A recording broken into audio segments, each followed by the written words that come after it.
तस्करों से भिड़न धमकियां तो ये तो आए दिन हो जाती है। एहसास हो गया कि भाई ये लोग मेरे को मारने के लिए आए। मैंने ये बोला, मैंने कहा चलो कोई आप 30 लोग हो मेरे को मार दोगे कोई बड़ी बात नहीं है इसके, और हो सकता है आप आज 25-30 लोग हो, मेरे को तो शहीद होना तो निश्चित है आज, लेकिन ये भी पक्का है कि साधारण मौत तो मैं भी नहीं मरने वाला। फिर उस चमत्कार में कोई दुर्गा राम मुवाल जन्मता है, कोई आता है मसीहा बनकर और इस तरह से बच्चों को छुड़ा के ले जाता है। राष्ट्रपति अवार्ड मिलना के मतलब ये है कि हमारे कार्यों को सत्यापन होने के बाद हमारे ऊपर जिम्मेदारियां डबल हो। अब पुलिस भी कोई भगवान तो है नहीं कि उनको खबर लगी हो कि वहाँ ऐसा कुछ काम होने वाला है। पुलिस को भी कहीं से खबर मिलती है। अब पुलिस की तरह मेरा एक वहाँ नेटवर्क है। नमस्कार, मेरा नाम सुनील पंडित है और आज जिस उत्साह के साथ मैं बोल रहा हूँ, जिस उत्साह के साथ आपसे संवाद करूँगा, उस उत्साह की एक वजह है और वो वजह है दुर्गा राम जी मुवाल। दुर्गा राम जी मुवाल का अगर हम परिचय करें मोटे मोटे तौर पर तो ये है इनका परिचय कि अभी हाल ही में दुर्गा राम जी को राष्ट्रपति अवार्ड से सम्मानित किया है।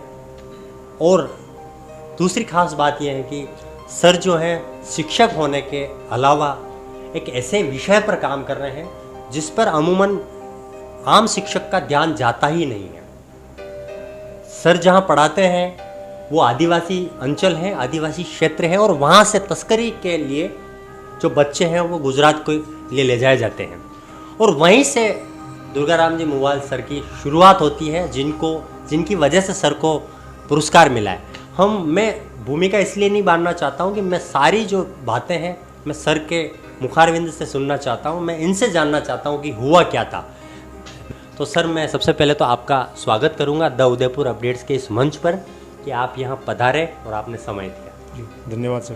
जी सर, आप कहाँ से हैं और आपकी शुरुआत किस प्रकार हुई वो बताएं सर। आप बेसिकली है कहाँ के, मूलतः कहाँ के हैं और पलाशिया में रह के आपने किस तरह से कार्य किया ताकि आपको राष्ट्रपति अवार्ड तक आपको पहुँचने का अवसर मिला। सर मूलतः रहने वाला नागौर डिस्ट्रिक्ट हूँ। नागौर डिस्ट्रिक्ट में डेगना तहसील है, वहाँ से रहने वाला हूँ और पलाशिया में मादरी पंचायत में उच्च प्राथमिक विद्यालय पारगिया पड़ा है, जहाँ 2008 से पोस्टिंग है मेरी और वहाँ शिक्षक के पद पर कार्यरत है। मेवाड़ में सर कि आए कितने साल हो गए इस क्षेत्र में सर? मेरे को 13 से 14 साल हो गए। 14 साल जी। तस्करों बच्चों को तस्कर ले जाते हैं सर, हमें सुनने में थोड़ा सा अटपटा सा लगता है कि बच्चों को तस्कर ले जाते हैं। तस्करी किसी चीज़ की होती है, बच्चों की तस्करी होती है सर, हमें ये सुनने में थोड़ा अजीब सा लगता है।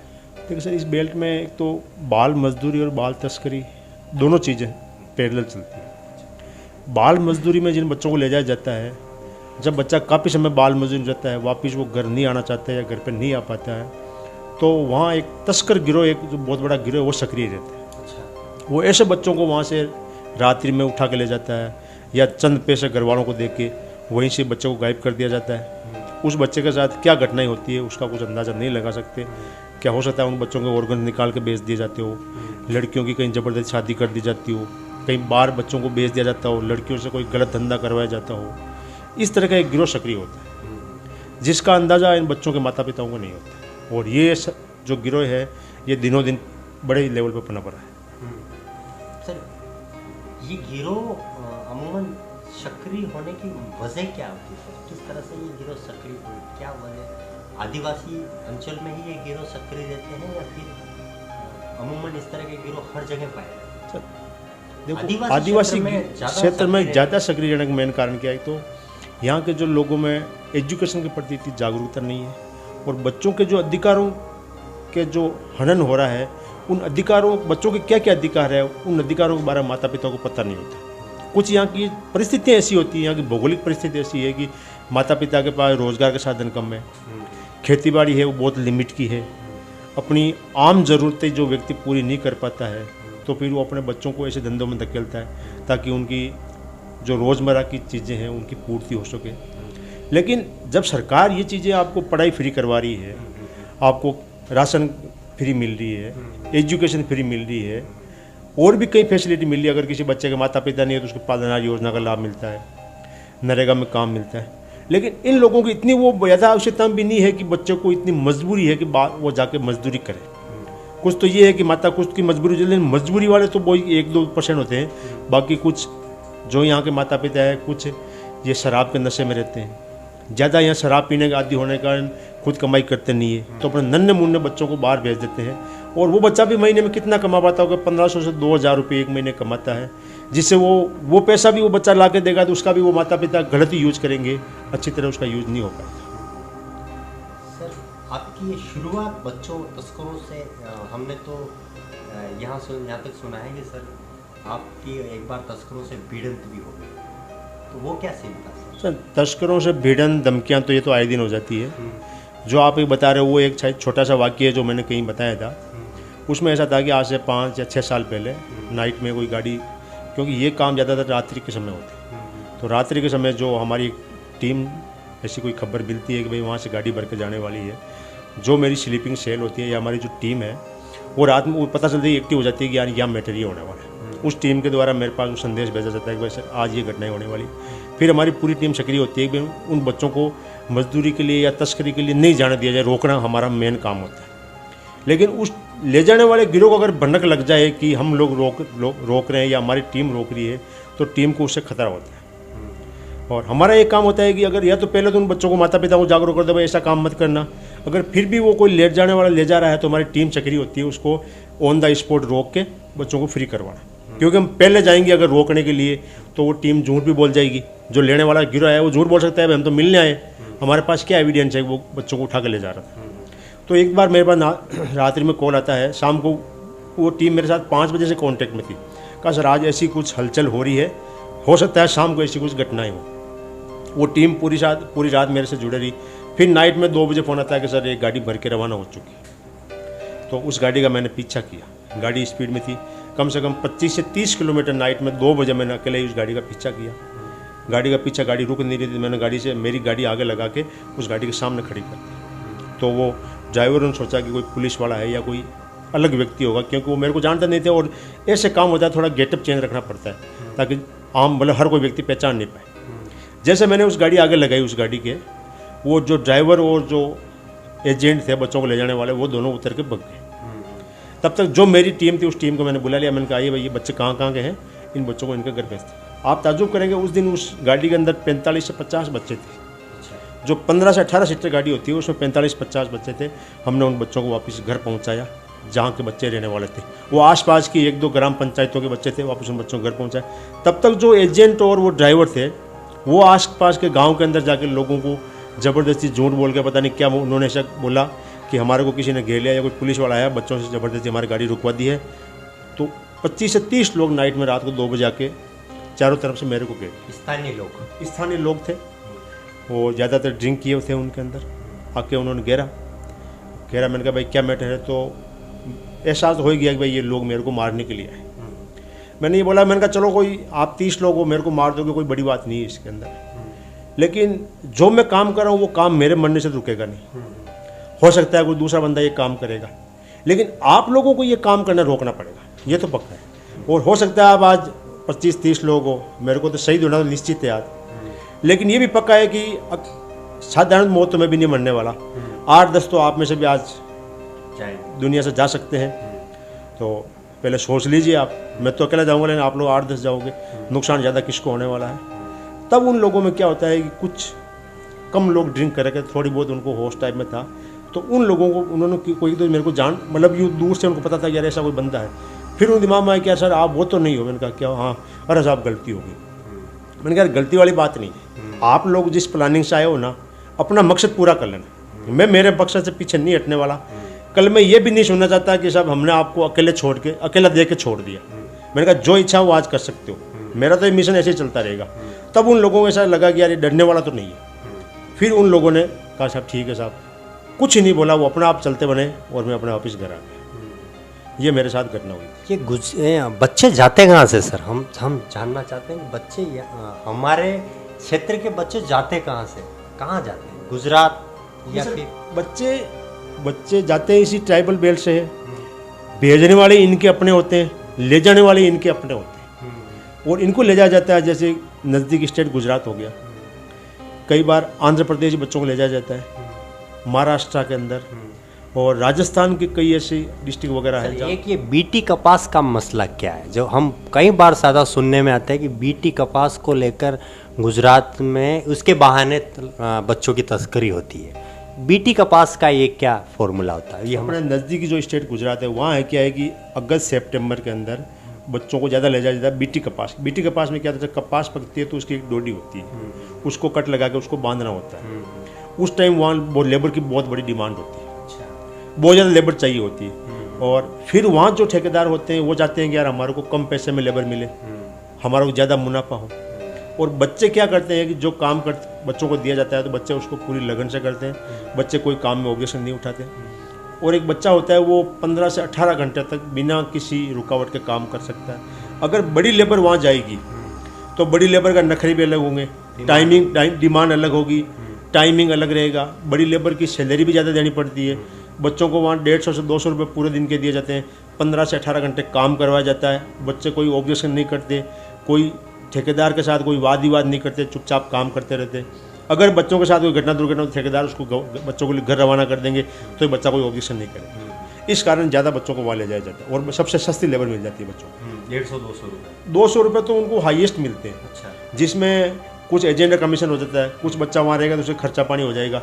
लास्ट में बच्चे के पास पूरा कट पे 50 रुपये पर डे का बचता है, यानी कि 1500 रुपये एक बच्चे के पास बचेंगे। आदिवासी क्षेत्र में मूलतः किस समस्या, क्या समस्या आपको ज़्यादा देखने को मिलती है? समस्या क्या है, भौगोलिक परिस्थिति ऐसी है कि यहाँ लोगों के पास आजीविका के साधनों का भी अभाव है। कुछ लोग मजदूरी के लिए, जैसे वहाँ से उदयपुर 50, 60, 70 किलोमीटर पड़ता है, आसपास जो बड़ी सिटी है वो भी लगभग इसी डिस्टेंस पे, वो लोग मजदूरी के लिए उदयपुर आते हैं। अब उदयपुर आए, उनको हो सकता है उस दिन कोई काम नहीं मिला हो, वहाँ से घर से फलाशिया से या जाडोल से उदयपुर आने का मतलब है कि 200 रुपये उस बंदे के खर्च हो जाए। अगर उसको वहाँ मजदूरी नहीं मिली तो वो 200 रुपये तो उसके माथे होने हैं, वो कहाँ से दे चुकाएगा। अब वो ऐसी परिस्थिति में क्या करता है कि जब छोटा बच्चा है, ठीक है, मान लो या तो कोई छुट्टियाँ हो गई हो, या सोचता है कि यार बच्चा घर, कई बच्चों में क्या है कि यार बच्चा पढ़ लिख के भी क्या कर ले। एक बार मेरे साथ ऐसा कैसा, एक माता पिता ने कहा साहब जब अनपढ़ लोग भी पेट भर रहे हैं तो पढ़ा लिखा पेट भर रहा है, तो दोनों में फ़र्क क्या रहा? पेट उसी को भरना है, पेट उसको भी भरना है। अब उसको क्या तर्क है? उन लाता पिता में होता है कि चलो बच्चा कुछ बाहर जाएगा, अपनो आर्थिक सहायता मिलेगी, अपना घर का गुजारा सही हो जाएगा। और मेन परिस्थिति क्या हो जाती है कि वहाँ उन लोगों के पास इतनी ज़मीन नहीं होती कि वो अपना गुजर बसर ज़मीन से कर सके, इतनी उनके पास खेती बाड़ी नहीं। कुछ जनसंख्या ज़्यादा होने से उन लोगों की आवश्यकताएँ बहुत सीमित है, कोई खास आवश्यकता नहीं है। एक ड्रेस के अंदर बच्चा पूरी साल निकाल लेता है, उसको न तो स्वेटर की ज़रूरत है, न जूते चप्पल की, लेकिन जो उनकी मूलभूत आवश्यकताएं उनकी पूर्ति भी वो प्रॉपर नहीं कर पाते। तो एक उस तरफ जाना भी एक उनकी मजबूरी हो जाती है। कुछ माता पिता भी इस लालच में आ जाते हैं, और कई बार क्या होता है जो गिरोह होता है वो माता पिता को ऐसे लालच में लेता है, उनको 2, 4, 5, 10 हज़ार रुपये एडवांस दे देता है। अब किसी बंदे ने अगर मान लो 10,000 रुपये कभी नहीं देखे हो, उसके लिए तो 10,000 बहुत बड़ी रकम हो जाएगी। तो वो 10,000 के बदले उस बच्चे को लीज पे ले जाता है, जैसे कोई ज़मीन या मकान लीज पे दिया जाता है। उनको ये बोलेंगे हम तुम्हारे बच्चे को 2, 3 से 4 महीने लेके जा रहे हैं, और पैसा चाहिए हमारे को बोल देना। वो वहाँ से ले जाने के बाद उन माता पिता को कई बार पता नहीं होता कि जो एजेंट ले जाना है वो कहाँ का रहने वाला है, कहाँ का नहीं रहने वाला है, क्योंकि वो एजेंट ले जा किसी और के पास सौंप देगा। फिर वहाँ से जब बच्चे को वो लीज पे ले जाएगा, यानी कि बच्चे को लीज पे ले जाएगा 4 से 5 महीने, तो 4 से 5 महीने से पहले बच्चा आ नहीं पाएगा। अब बच्चे के साथ उस दौरान क्या घटनाएं होगी उसका अपन अंदाज़ा नहीं लगा सकते। और फिर बच्चा 90% बच्चे काम नहीं करना चाहते, बाल मजदूरी, लेकिन उनकी परिस्थिति ऐसी घर वाले ज़बरदस्ती भेज देते। कई बार बच्चा लालच से चला जाता है, लेकिन वहाँ जाने के बाद वो बच्चे फंस जाते हैं। फिर वो कुछ चमत्कार की उम्मीद करते हैं कि हम कैसे कैसे यहाँ से बच निकलें। फिर उस चमत्कार में कोई दुर्गा राम मुआल जन्मता है, कोई आता है मसीहा बनकर और इस तरह से बच्चों को छुड़ा के ले जाता है। सर हम चाहे हम किसी सरकारों पर आरोप नहीं लगाएंगे, चाहे केंद्र सरकार हो चाहे राज्य सरकार हो, तमाम सरकारें ये कहती हैं कि हम जन जन तक हमारी योजनाएं पहुंच रही हैं और किसी तरह की किसी समस्या नहीं है। दूसरी तरफ आदिवासी अंचलों में इन सारी चीज़ों से महरूम है और ये चीज़ें कहीं न कहीं तस्करों में भी या बाल मजदूरों में भी इसका एक वजह रहती है। आप इसको कितना सही मानते हैं, कितना कुछ मानते हैं? तो सरकार चाहती है कि सभी लोगों को सरकारी सारी योजनाओं का लाभ मिले। कुछ तो इन लोगों को, वहाँ के लोगों को योजनाओं का पता नहीं होता, और फिर कुछ क्या होता है कि उनमें लोगों में जागरूकता का अभाव है। कई बार कुछ योजनाएं ऐसी होती है कि वो वहाँ तक उन लोगों तो नहीं पहुँच पाती। या उनके पास कोई ऐसे माध्यम नहीं होता है कि उन योजनाओं के बारे में उनको पता हो। तो मेरा मेन मकसद ये होता है कि मैं उन लोगों को उन योजनाओं से रूबरू करूँ, उनके जो कागजात वगैरह होते हैं मैं उनकी पूर्ति करवाने की कोशिश करता हूँ, ताकि उन लोगों को उनकी योजनाओं का लाभ मिल सके। जैसे वहाँ राशन वितरण का हो गया, कोई पेंशन योजना हो गई, पालनहार योजना हो गई, और कोई सरकारी लाभ मिलते हैं, उन सब लाभों के अंदर मैं उनका सहयोग करता हूँ। फिर भी क्या परिस्थिति, कई बार माता पिता भी इतने लालच में हो जाते हैं, कई ऐसे लोग भी हैं वो अपने बच्चों के फ्यूचर के बारे में नहीं सोचते। वो बोलते हैं करना क्या है, ठीक है बच्चा कमा रहा है, घर चल रहा है, कौन सी सबकी नौकरी लगनी है। और उन लोगों ने देखो ये क्या होता है कि उन लोगों की मानसिक सोच इतनी है कि उस मानसिक जो उनका एक क्राइटेरिया बना उससे बाहर नहीं निकल पाते। उनको नहीं पता होता कि दुनिया कहाँ पहुँच चुकी है, क्योंकि वहाँ का जैसे वहाँ का जो एनवायरनमेंट है वो ऐसे लगेगा जैसे कोई अलग ग्रह टाइप में हो, क्योंकि लोगों की ज़िंदगी बहुत स्लो है, उनकी कोई खास आवश्यकता नहीं है। कहते हैं आवश्यकता आविष्कार की जननी है। अब उन लोगों को कोई खास आवश्यकता नहीं है तो उन लोगों को मन में भी ऐसा कोई ख्याल नहीं आएगा कि हमारे बच्चे वहाँ तक पहुँचे। और जो बच्चे या जिनके माता पिता एक अच्छी स्टेज पे है, उनके बच्चे वहाँ उस स्टेज पे पहुँच भी रहे हैं। तो मेन मकसद क्या होता है, उन लोगों को उस चीज़ के प्रति जागरूक होना। और जो हमारा प्रयास है उस प्रयास में इतना फ़ायदा हो रहा है कि लगभग माता पिता अवेयर हो गए इन चीज़ों के प्रति। कारण नहीं हम जो काम कर रहे हैं गलत है, बच्चों से बाल मजदूरी कराना भी एक अपराध है। अब वहाँ से काफ़ी 90% केसेज रुके हैं और बच्चे स्कूलों से जुड़े और स्कूल आ भी रहे हैं। और अब तो कई बार क्या होता है कि माता पिता खुद कंप्लेन कर देते हैं कि साहब हमारे बच्चे को वो लेके चला गया। सवाल सर, अभी हाल ही में आपको राष्ट्रपति अवार्ड मिला, जब आप राष्ट्रपति के सामने अवार्ड लेने के लिए गए, क्या पल थे, क्या आपकी फीलिंग थी, और आपको उस अवार्ड लेने के बाद में क्या आपने सोचा कि मुझे ये अवार्ड मिला है तो ये किसको समर्पित है, क्या फीलिंग रही, हम वो जानना चाहते। देखिए, जो ये अवार्ड मुझे नहीं मिला, ये अवार्ड हमारे कार्यों को मिला है, नहीं कि मेरे कार्यों को। ये हमारा टीम वर्क था, हमने जो कार्य किए उन कार्यों का राष्ट्रपति जी ने सत्यापन किया है कि जो हम कार्य हैं कर रहे हैं वो समाज के लिए वैलिड कार्य हैं और अच्छे कार्य हैं। वो राष्ट्रपति अवार्ड मिलना के मतलब ये है कि हमारे कार्यों को सत्यापन होने के बाद हमारे ऊपर जिम्मेदारियां डबल हो गई। ये हमारी एक शुरुआत मात्र, अभी तक हमने कुछ भी नहीं किया। हमारी मेन शुरुआत कामों की अब होती है राष्ट्रपति अवार्ड के बाद, क्योंकि हमारे कार्य सत्यापन हो गया, इसका मतलब हम सही ट्रैक पे जा रहे हैं। अब हमारे को उस ट्रैक पे और ज़्यादा काम करना है। और ये जो अवार्ड है, ये जो ईश्वर परम शक्ति है जिनकी कृपा से दुनिया चल रही है, और माता पिता का आशीर्वाद, उन नन्हे मुन्ने बच्चों की दुआएं हैं जिनके कारण हमारे कार्यों का सत्यापन राष्ट्रपति जी ने किया है। ये अवार्ड न मेरे को मेरा मिलके, ये उन नन्हे मुन्ने बच्चों का अवार्ड है जिन्होंने अपने आप को एक उस बाल मजदूरी या बाल तस्करी के दलदल से निकलने के अपने आप के लिए संघर्ष किया। ये उन बच्चों के लिए समर्पित है। सर, पुलिस कहती है कि हम तत्पर हैं, हम इस तरह की कोई भी घटना होती है तो हम तुरंत पहुंचते हैं, इस तरह की जो बाल तस्करी है अमूमन हम नहीं करने देते हैं। मेरा ये सवाल ये है कि तस्करी होती है, आप कहते हैं तस्करी होती है, रात को तस्करी हो रही है, 12 बजे तस्करी हो रही है, दिन में तस्करी हो रही है, पुलिस क्या कर रही है? मुझे जानने की ये जिज्ञासा। सर, मैं किसी पे सवाल खड़े नहीं कर रहा हूँ, मैं आपसे सवाल इसलिए नहीं खड़ा कर रहा हूँ कि आप शिक्षक हैं, मेरा पत्रकार है। मैं सवाल करूँगा तो मैं उसी समकक्ष अधिकारियों से करूँगा, लेकिन मैं जानना चाहता हूँ कि पुलिस करती क्या है फिर उस क्षेत्र में। देखिए, पुलिस और प्रशासन अपना काम बड़ी मुस्तैदी के साथ करते हैं। अब पुलिस भी कोई भगवान तो है नहीं कि उनको खबर लग गई हो कि वहाँ ऐसा कुछ काम होने वाला है। पुलिस को भी कहीं से खबर मिलती है।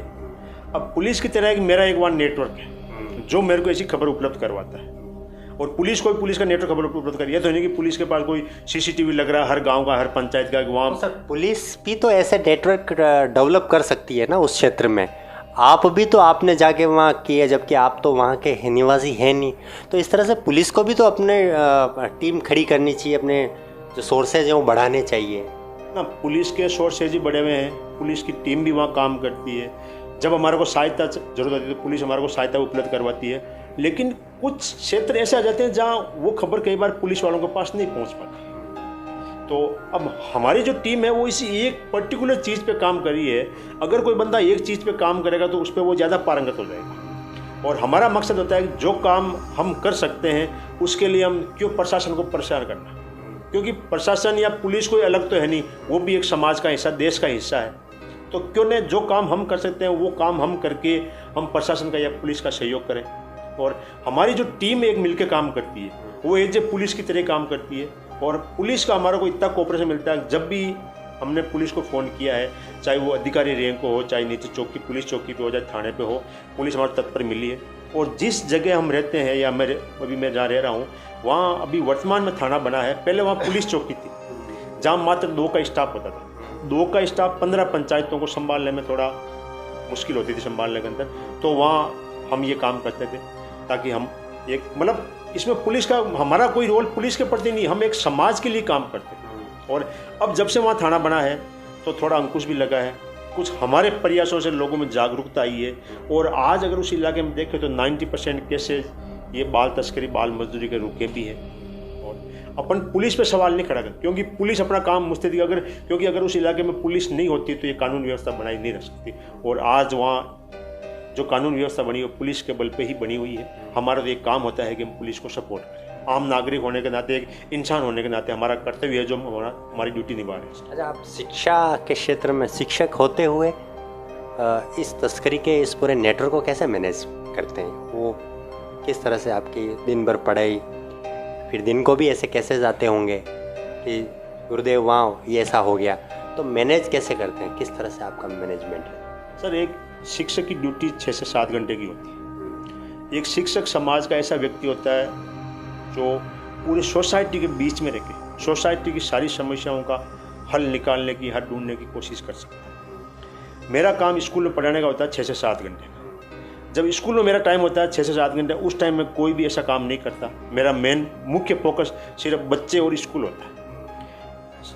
मेरा मेन कर्तव्य भाई बच्चों की पढ़ाई कराना है, तो मेरा 6 से 7 घंटे जो भी स्कूल टाइम होगा पढ़ाई के समर्पित होगा।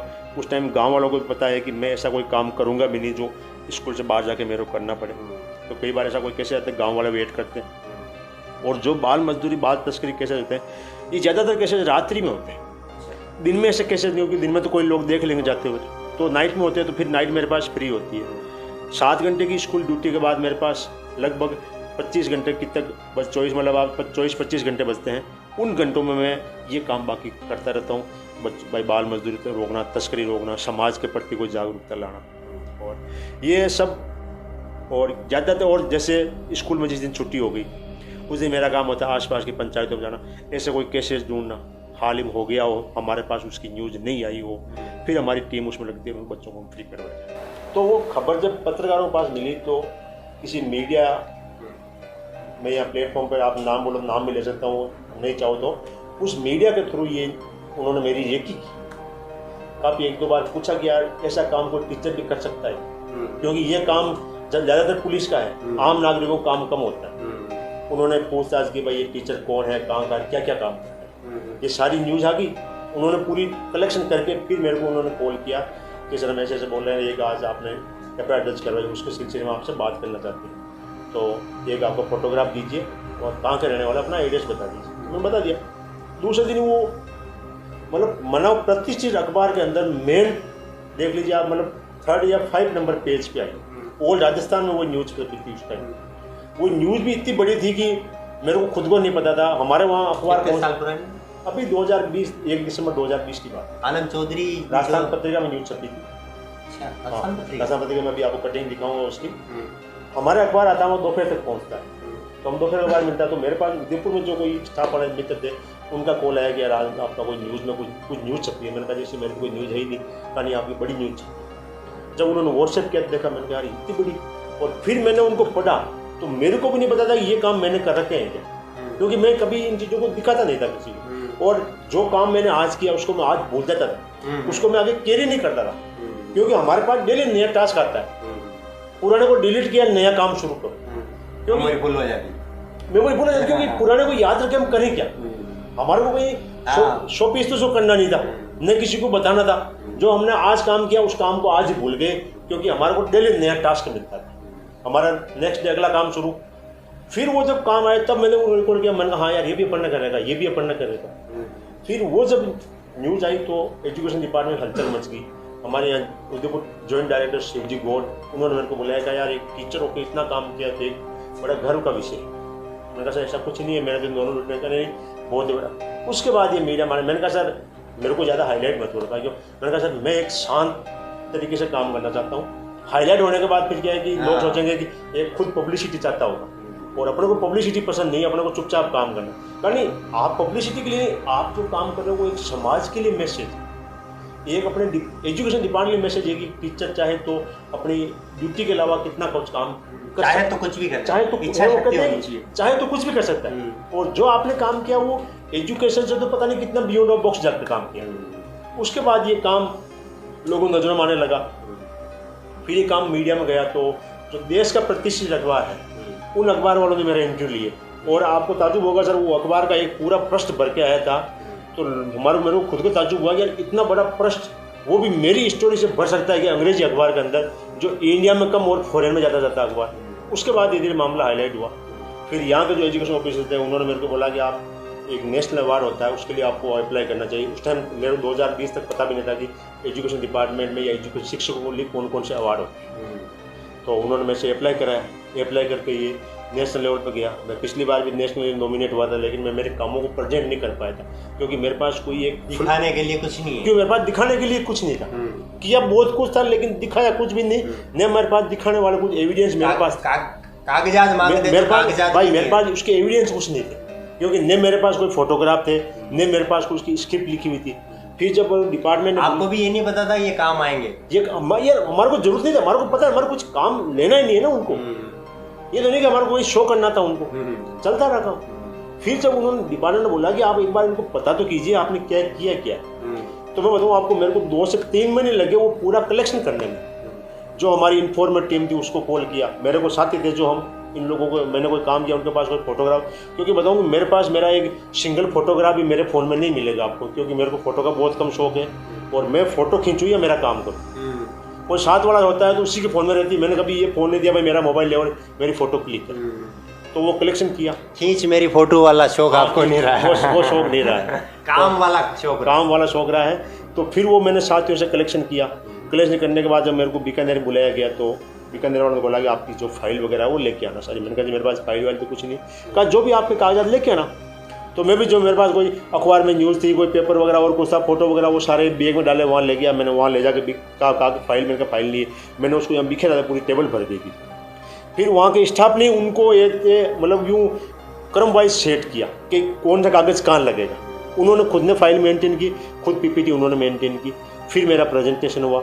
मैं अपने कामों को प्रॉपर प्रेजेंट नहीं कर पाया क्योंकि मैंने कभी उस एक प्रॉपर प्रेजेंट वाला तरीका अपनाया नहीं कभी, क्योंकि काम किया भूल गया। एक्चुअली क्या है कि 2 तरह के लोग होते हैं जी सर, वैसे आप जानते होंगे 2 तरह के लोग होते हैं। एक तो होते हैं छन्नम, जिनका माइंड सिर्फ उसी में तोड़ बट्टे में ही चलता है।